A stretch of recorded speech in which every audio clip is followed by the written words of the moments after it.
beaucoup et bonsoir à chacune et à chacun. Merci beaucoup de vous être déplacés ce soir pour assister à la révélation de ce nouvel indice de vérité 40.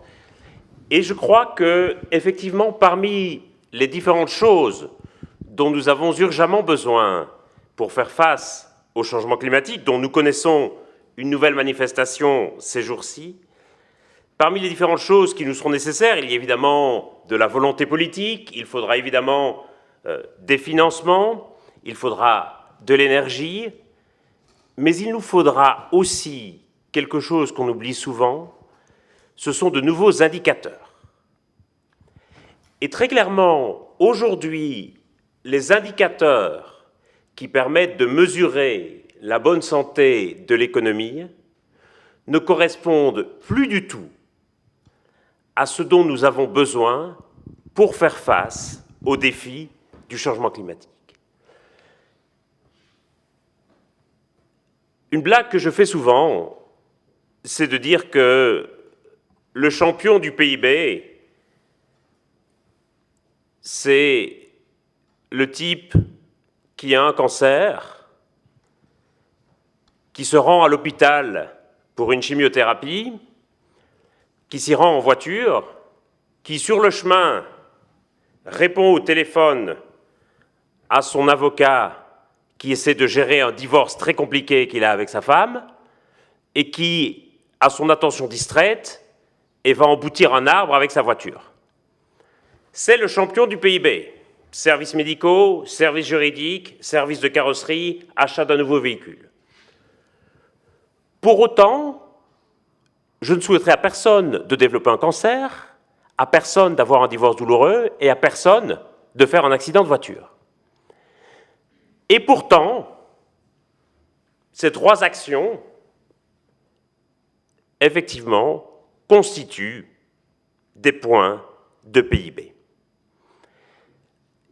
Et je crois que, aujourd'hui, alors que les entreprises, les gouvernements et globalement la macrostructure de l'économie restent un peu obsédés par la question de la croissance de ces indicateurs, on en oublie de se demander ce que mesurent vraiment ces indicateurs.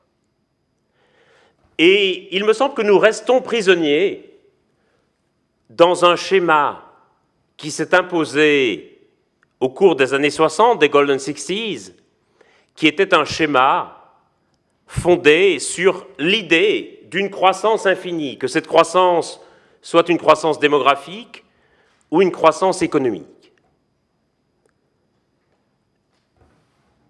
Et nous aurions dû déjà, au début des années 70, être alertés par la séparation des Beatles. Je sais qu'aujourd'hui, on a beau jeu de dire que la séparation des Beatles, c'est la faute de la méchante Yoko Ono, etc.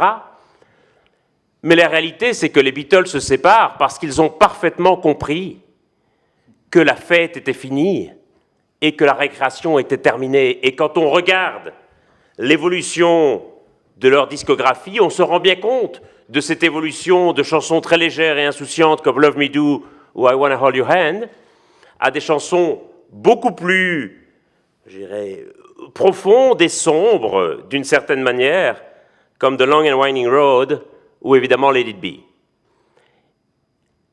Nous ne sommes plus aujourd'hui dans les années 60 et quelque part nous avons encore du mal à accepter que les Beatles se soient séparés et ne se reformeront plus jamais. Parce qu'aujourd'hui, nous restons prisonniers de ce modèle qu'ils ont incarné, c'est-à-dire un modèle où les seuls indicateurs que nous ayons étaient des indicateurs de croissance quantitative de l'économie. Je ne pense pas qu'il faille s'en débarrasser complètement, mais nous ne pouvons plus aujourd'hui nous contenter de ces seuls indicateurs. Si je prends la question de la trésorerie des entreprises, par exemple, aujourd'hui, une question qui me semble essentielle, ce n'est pas seulement la question de leur solvabilité face à leurs créditeurs, c'est aussi la question de leur solvabilité face au climat. Et c'est précisément ce que cet indice de vérité 40 entend mesurer, c'est-à-dire la capacité des entreprises à payer leurs factures climat, la capacité des entreprises à internaliser au sein de leur business model le coût de leurs externalités environnementales. Parce que très clairement, ce modèle de croissance des années 60 a entraîné une croissance des émissions de gaz à effet de serre qu'aujourd'hui nous ne parvenons plus guère à maîtriser. Il y a un certain paradoxe à voir aujourd'hui tous les gouvernements et nombre d'entreprises courir après la croissance économique comme si c'était l'alpha et l'oméga de la réussite d'une politique économique, courir après ces points de croissance, d'ailleurs sans vraiment y arriver, puisque nous sommes dans une logique où la croissance tend vers zéro, alors qu'à l'inverse, nous voudrions atteindre le pic mondial des émissions de gaz à effet de serre, et nous n'y parvenons pas, puisque chaque année, ces émissions continuent à croître d'1% ou 1,5%. Je crois profondément que l'adjonction de nouveaux indicateurs est l'élément qui permettra à des entreprises de revoir la manière dont elles opèrent, de revoir certains objectifs qu'elles se sont donnés en termes de politique commerciale ou de politique industrielle, et qui permettra même, je crois, à certaines, de changer leur business model. Je ne fais pas partie de ceux qui souhaiteraient voir des entreprises fermer ou disparaître du fait du changement climatique. Par contre, je fais partie de ceux qui souhaitent voir certaines entreprises évoluer. Et pour évoluer, il y a besoin de pouvoir, je crois, remettre en question ce business model. Et alors que nous allons vers un climat qui sera de plus en plus instable, je pense qu'un élément essentiel de l'adaptation des entreprises, et vous savez combien on discute beaucoup d'adaptation ces temps-ci face à la vague de chaleur, je crois qu'un élément essentiel de l'adaptation des entreprises, ce sera précisément leur capacité à se remettre en question et leur capacité à se mettre dans une position de solvabilité face au climat, face à leur empreinte carbone. Il est possible pour une entreprise de changer complètement de business model. Et parfois, ça lui est très profitable. Nintendo, avant de produire des consoles de jeux, fabriquait des cartes à jouer. Nokia, avant de fabriquer des téléphones et des composants électroniques, fabriquait des bottes en caoutchouc. American Express, avant de produire des cartes de crédit, opérait des diligences.